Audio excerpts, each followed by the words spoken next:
నమస్తే, welcome to 99 TV. Diego Garcia ఎందుకు ఈ ఐలాండ్ గురించి ఇవాళ ప్రత్యేకంగా మాట్లాడవలసి వస్తుంది. దాదాపు 60-70 ద్వీపాల సమూహం మారిషస్కి అనుబంధంగా ఉంది. ఇవాళ దీని మీద ట్రంప్ గారి డేగ కన్ను పడింది. మన కన్ను పడితే అది విధ్వంసమే కదా. అక్కడ help is on the way అని చెప్పి ఇరాన్ వాళ్ళని నిండా ముంచేసి అక్కడ 5,000 మంది చచ్చిపోతే ఒక్క మాట మాట్లాడలేదు ట్రంప్. అక్కడి నుంచి గ్రీన్లాండ్కి వచ్చాడు. అక్కడి నుంచి గ్రీన్లాండ్లో ఏదో వ్యవహారం నడపద్దాం అనుకున్నాడు. అది బూమ్రాంగ్ అయింది. ప్రస్తుతానికి కొంచెం వెనక్కి తగ్గినట్టు కనిపించాడు. కొంచెం ఎడపక్క తిరిగి చూసేప్పటికీ ఇదిగో ఈ డియాగో గార్షియా కనిపించింది. ఇప్పుడు దీని మీద కనపడింది, ఏదేదో మాట్లాడేస్తున్నాడు. ఏం మాట్లాడుతున్నాడు, ఏం జరుగుతోంది, ఏం జరగబోతోంది, ప్రతిదానికి చైనాని రష్యాని బూచిగా చూపించి ఏం చేయాలనుకుంటాడు. ఇంకా దీంతోపాటు చాలా అంశాల మీద సమగ్ర విశ్లేషణ అందించడానికి మనతో ఉన్నారు జియో పొలిటికల్ అఫైర్స్ ఎక్స్పర్ట్ మామిడి గిరిధర్ గారు. నమస్తే గిరిధర్ గారు. నమస్తే పత్రిజీ. నమస్తే మీకు, మీ ప్రేక్షకులకు నమస్కారాలండి. సరే, ఈ డియాగో గార్షియా సరే, మీరు అన్నట్టు ఏ ద్వీపమైనా అందంగానే ఉంటుంది. ఇది కాస్త మరీ అంత అందంగా ఉండటం వల్ల, కొంచెం ఎక్కువ అందంగా ఉండటం వల్ల దీని మీద కనపడిందా, లేకపోతే ఏమన్నా ప్రత్యేకమైన కారణాలు ఉన్నాయా ఆయనకి, ట్రంప్కి? Geostrategic location important. ఇంతకంటే తలదనేటువంటి హవా ఐలాండ్స్ ఉన్నాయి వాళ్ళ దగ్గర, చాలా ఉన్నాయి వాళ్ళ దగ్గర. కాబట్టి అలాగే మనకు గ్వామ్ ఉంది ఇండో పెసిఫిక్లో. గ్వామ్ అన్నది మనం చూస్తే కనుక ఫిలిప్పైన్స్కి ఇంకా కొంత ఫిలిప్పైన్స్ దూరంగా వెళ్తే గ్వామ్ అన్న ఊరు వస్తుంది. అక్కడ అది కూడా ఐలాండే. అక్కడ కూడా వీళ్ళ బేసెస్ ఉన్నాయి. కీలకంగా ఏంటంటే మొత్తం ఇండియన్ ఓషన్ అన్నది దీంట్లో సెంట్రల్ పార్ట్లో ఈ డియాగో గార్షియా ఉంది. వీళ్ళు ఎక్కడ ఈ వెస్ట్ ఏషియాలో ఏదైనా యాక్షన్ చేయాలన్నా ఎక్కడి నుంచో రావాలి, గ్వామ్ నుంచి రావాలి, లేదా ఇంకెక్కడి నుంచో రావాలి. అలాగే మనకు వెస్ట్ ఏషియాలో ఉన్నటువంటి స్థావరాల నుంచి చేయాలి. ఒక్కోసారి వీళ్ళు పర్మిషన్ ఇవ్వకపోవచ్చు. ఫర్ ఇన్స్టెన్స్ ఇరాన్ మీద దాడి చేయాలి అన్నప్పుడు ఈ గల్ఫ్ దేశాలు ఏవి కూడా పర్మిషన్ ఇవ్వవు. మా భూమి వాడుకోకండి అంటారు వాళ్ళు. అప్పుడు ఏం చేయాలి? న్యూట్రల్ ప్లేస్ ఎక్కడి నుంచో వాళ్ళు రావాలి. డియాగో గార్షియా దానికోసం వాళ్ళకి చాలా కీలకమైనది. అది డియాగో గార్షియా మనకు మాల్డీవ్స్కి దక్షిణాన, మారిషస్కి ఉత్తరాన ఈ మధ్యలో ఉంటుంది. అది స్ట్రైట్ చూస్తే మన భారతదేశం కన్యాకుమారి స్ట్రైట్ గీత గీస్తే కింద ఉంటుంది. 80 దీవులు ఉన్నాయి, దాన్ని చాగోస్ ఐలాండ్స్ అంటారు. వాటిల్లో ఒక ఐలాండ్ డియాగో గార్షియా. దాంట్లో బ్రిటిష్ స్థావరాలు ఉండేవి, బ్రిటిష్ అధీనంలో ఉండేది. ఫైనల్గా ఇది వెళ్ళి దాని మీద కేసు వేసి, దాని మీద ఇంటర్నేషనల్ కోర్టులో కేసు వేస్తే కోర్టు అనేది జస్టిఫికేషన్ ఏముంది, నీకు ఏం జస్టిఫికేషన్, 10,000 కిలోమీటర్ల దూరం నువ్వు ఉన్నావు, ఇది గతంలో మారిషస్ అధీనంలో ఉండేది, నువ్వు కబ్జా చేసుకున్నావు, అవన్నీ వదిలేసి ఒక్కడెందుకు పెట్టుకుని కూర్చున్నావు, ఇది కూడా వదిలే అని చెప్పి వాళ్ళు జడ్జ్మెంట్ ఇస్తే దాని ఆధారంగా వదిలేయాల్సి వచ్చింది బ్రిటన్కి. కానీ వాళ్ళు ఏం చేశారంటే మా ప్రెసెన్స్ ఇక్కడి నుంచి వెళ్ళదు, ఏం చేయాలి? సార్వభౌమత్వాన్నేమో మారిషస్ ట్రాన్స్ఫర్ చేశారు, కానీ ప్రెసెన్స్ ఉంది. 99 ఏళ్ల లీజ్, మీ ఛానల్ పేరు కూడా 99 ఏళ్ల లీజ్ వాళ్ళకి ఇచ్చేశారు. కాబట్టి బ్రిటిష్ అక్కడ ఒక బేస్ ఉంది. అక్కడ బ్రిటిష్ బేస్లో అమెరికన్ బేస్ కూడా వాళ్ళు పర్మిట్ చేస్తున్నారు, వాళ్ళిద్దరు కలిసి చేస్తారు. కాబట్టి అక్కడ అమెరికన్ బేస్ వచ్చింది. అమెరికాకి లీగల్గా అక్కడ ఏం లేదు, వీళ్ళదే, బ్రిటిష్ వాళ్ళదే, బ్రిటన్ వాళ్ళదే. సో దానికి ఈ యొక్క ట్రాన్స్ఫర్ ఏదైతే చేశారో ఆ ట్రాన్స్ఫర్ భాగంగా ఈ అగ్రిమెంట్ తోటి 99 ఇయర్స్ వాళ్ళు అక్కడ ఉంటారు. జూన్ 2025లో, అంటే జస్ట్ కొన్ని నెలల క్రితం ఈ ఒప్పందం జరిగిన తర్వాత డొనాల్డ్ ట్రంప్ ప్రభుత్వం కూడా బ్రిటన్ ప్రభుత్వాన్ని అభినందించింది. ఈ చర్య చేసేందుకు, వాళ్ళకి హ్యాండ్ ఓవర్ చేసినందుకు వాళ్ళు అభినందించారు. అదే డొనాల్డ్ ట్రంప్ ఈరోజేమో ఇది హ్యాండ్ ఓవర్ చేయడం చాలా మూర్ఖత్వం అంటున్నాడు. ఎందుకు సార్ టోన్ అండ్ టెనర్ మారిపోయింది ట్రంప్కి? వార్ధక్యమా లేకపోతే చాదస్తమా? అలా ఏం కాదు. ఇప్పుడు నేను ఏకఛత్రాధిపత్యం నాకు నడుస్తోంది, నేను చక్రవర్తిని, కాబట్టి నేనేం చెప్తే అందరూ వినాలి అన్నట్టు ఒకటే అహంకారపు ధోరణిలోకి వెళ్ళిపోయాడు ఆయన ఎవరి మాట వినడానికి సిద్ధంగా లేడు. ఇన్ఫ్యాక్ట్ ఒక వారం 10 రోజుల ముందు ఒక స్టేట్మెంట్ ఇష్యూ చేశాడు ఆయన. ఏమన్నాడంటే, నేను ప్రపంచంలో ఏది తలుచుకుంటే అది చేయొచ్చు, నన్ను ఆపే శక్తి లేదు, నన్ను ఆపే శక్తి ఒకటే శక్తి ఉంది, నాకు ఇది తప్పు అనిపిస్తే ఆపుతాను నేను. అంటే నా మొరాలిటీ ఒకటే నన్ను ఆపగలదు, నా మొరాలిటీ తప్ప నన్ను ఎవరు ఏది చేయడానికి ఆపలేరు అని స్పష్టంగా చెప్పుకున్నాడు. రూల్స్ బేస్డ్ సిస్టమ్ని మొత్తం డిస్మాంటిల్ చేశాడు, సర్వనాశనం చేశాడు, ధ్వంసం చేశాడు.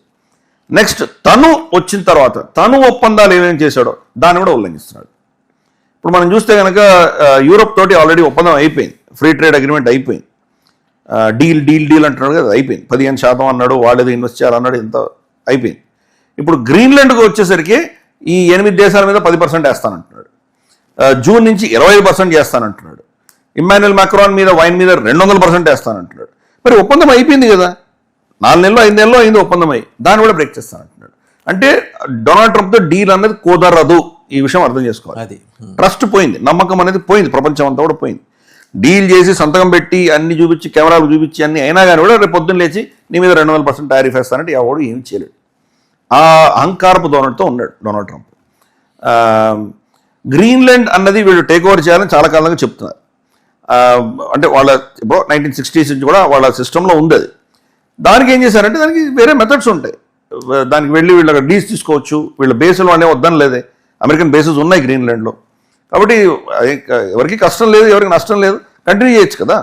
కానీ దానికి ఒక కొత్త ట్విస్ట్ ఇస్తున్నాడు.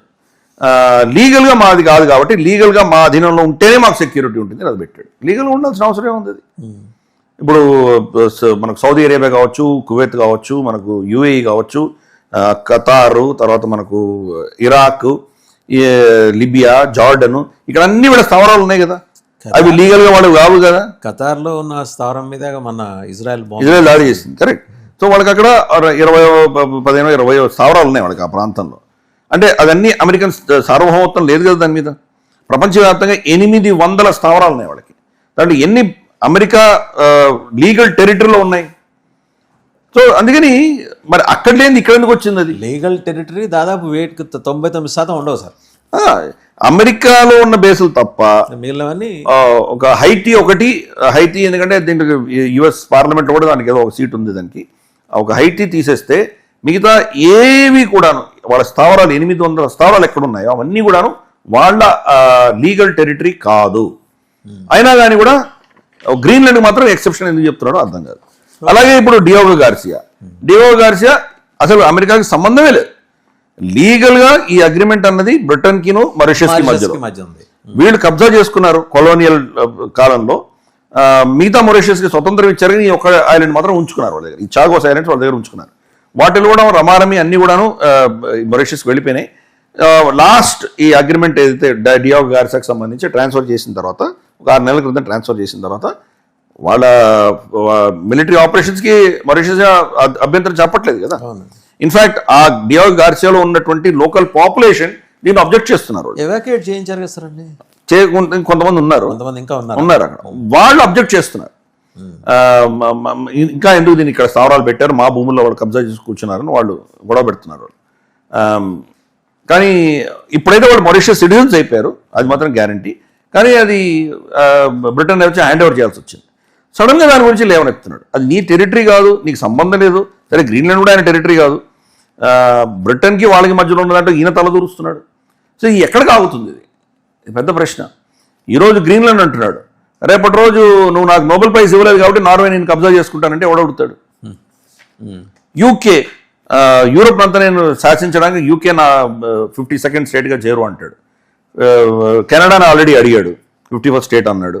తర్వాత గ్రీన్లాండ్ అడగటాలు ఉండవు కదా సార్, లాక్కోటాలేగా. అంటే ప్రస్తుతానికి ఎవరిని లాక్కోలేదు, బెదిరిస్తున్నాడు.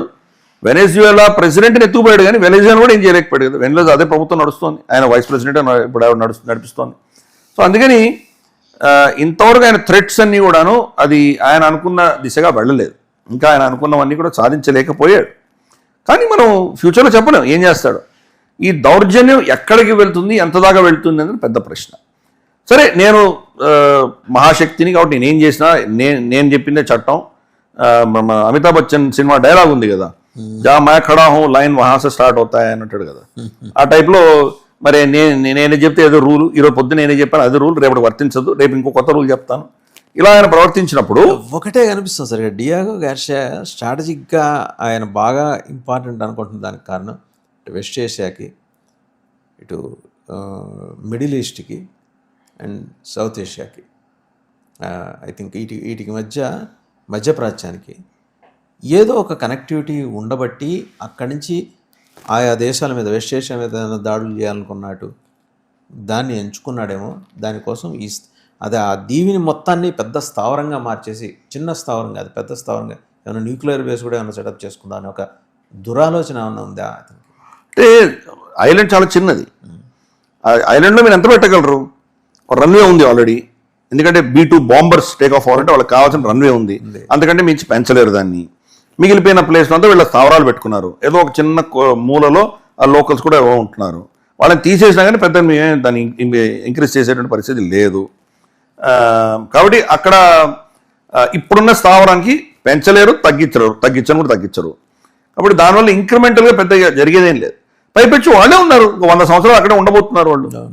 సో మీ దాన్ని వాడుకోవడానికి, దాని ఆధారంగా మీరు ఏం చేయదలుచుకున్నారో చేయడానికి మీకు రెస్ట్రిక్షన్ ఏముంది? ఏం లేదు కదా. మారిషియస్ ఏం అబ్జెక్ట్ చేయట్లేదు, బ్రిటన్ అబ్జెక్ట్ చేయట్లేదు. బ్రిటనే మీకు స్థావరం ఇచ్చింది, అది ఇచ్చింది. కాబట్టి కానీ ఆయన ఏమంటే ప్రతిదీ నా పేరు మీద ఉండాలి అంటున్నాడు. ఆయన కుదరదు కదండి, అంతర్జాతీయ న్యాయసూత్రాలు ఒప్పుకో కదా. నా అంతర్జాతీయాన్ని ఎవడు పట్టించుకుంటాడు? ఆయన గల్ఫ్ ఆఫ్ మెక్సికోని తీసేసి గల్ఫ్ ఆఫ్ ఫ్లోరిడా అంటున్నాడు. ఆయన ఏదో గల్ఫ్ ఆఫ్ యూఎస్ఏ అంటాడు, ఏదో కొత్త పేరు పెడతాడు. ఎవరు ఆపాడు ఆయన్ని?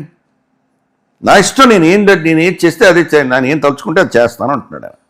కాబట్టి ఆ ధోరణిలో ఉన్నటువంటి వ్యక్తిని ఎవరు ఎలా హ్యాండిల్ చేయాలి? అమెరికాకి చాలా దగ్గరగా సన్నిహితంగా ఉన్నటువంటి మిత్రుల్ని ఎవరిని వదిలిపెట్టలేదు ఆయన. కెనడా వాళ్ళ నైబర్, కెనడాని గవర్నర్ ట్రూడో అన్నాడు, రైట్? మెక్సికో మీద ఇప్పుడు బాంబులు వేస్తానంటున్నాడు. ఇక్కడ డ్రగ్ కార్టల్స్ ఉన్నారు, వాళ్ళ మీద నేను బాంబులు వేస్తానని మెక్సికోని బెదిరిస్తున్నాడు, తన సొంత నైబర్స్ బెదిరిస్తున్నాడు అంతే, రైట్? యూకే అన్నిటికంటే క్లోజెస్ట్ అలా యూకే.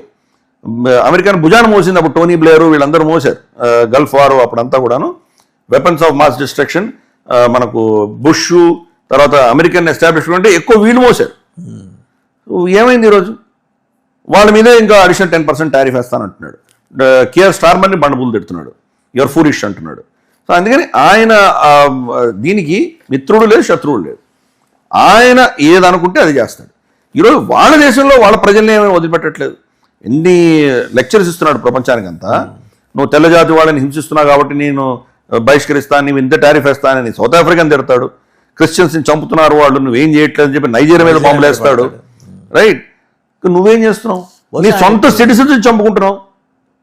ఇమిగ్రేషన్ కస్టమ్స్ ఏదైతే మనకు ఎన్ఫోర్స్మెంట్ ఐస్ అంటారు, ఐసీ, వాళ్ళది సొంత 2-3 వాళ్ళ పౌరులు చనిపోయారు.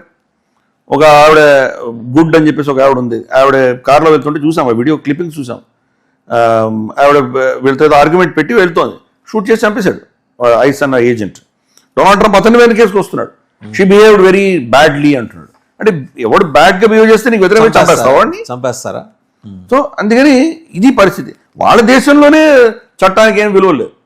అక్కడ మామూలు దేశాల్లో కాకుండా అక్కడ ఫెడరేషన్ ఆఫ్ స్టేట్స్, అది మనం ఫెడరేషన్స్ ఆఫ్ స్టేట్ కాదు. మనం ప్రతి స్టేట్కి అది వేరే దేశంలాగా ఉంటుంది. ప్రతి రాష్ట్రానికి కూడా ఒక సుప్రీంకోర్టు ఉంటుంది వాళ్ళకి. Supreme court of Texas, supreme court of Florida, supreme court of California, అన్నీ సపరేట్గా ఉంటాయి. ఫెడరల్ సుప్రీంకోర్టు వేరే. వాళ్ళ పరిధి చాలా తక్కువ. సెంట్రల్ అంటే డొనాల్డ్ ట్రంప్ ఉన్నటువంటి ప్రాంతం వాషింగ్టన్ DC, దేశం అంతా వర్తించేటువంటి చట్టాలు చాలా తక్కువ. మిగతా ఏ స్టేట్ వాళ్ళు చేసుకోవచ్చు.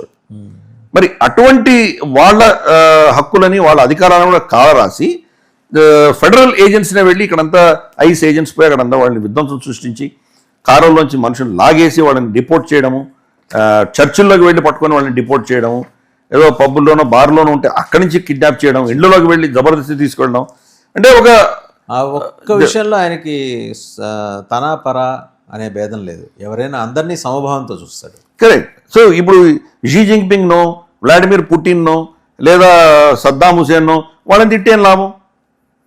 వాళ్ళు ఎంత క్రూరంగా ప్రవర్తించాడు, నువ్వు అలాగే ప్రవర్తిస్తున్నావు. ఏం తేడా ఉంది వాళ్ళకి, నీకు ఏం తేడా లేదు కదా.